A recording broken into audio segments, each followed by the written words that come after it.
আদিতে বাক্য ছিল, বাক্য ঈশ্বরের কাছে ছিল, সেই বাক্য ঈশ্বর ছিল।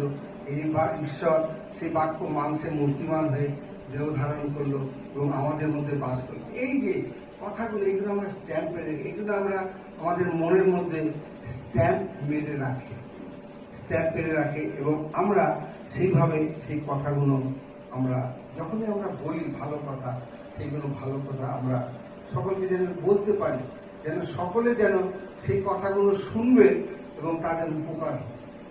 যেমন ঈশ্বর জগৎকে এমন প্রেম করলেন, তার একমাত্র পুত্রকে দান করলেন, যে কেউ তাহাতে বিষয়, যে কেউ মানে অন্য ধর্মের হোক, যেই ধর্মেরই হোক, যে কেউ তাহাতে বিশ্বাস করে সে অনন্ত জীবন লাভ করবে, অনন্ত জীবন লাভ করবে। যে কেউ, শুধু খ্রিস্টান বলে না, শুধু অন্য ধর্মের না, যে কেউ তাকে বিশ্বাস করে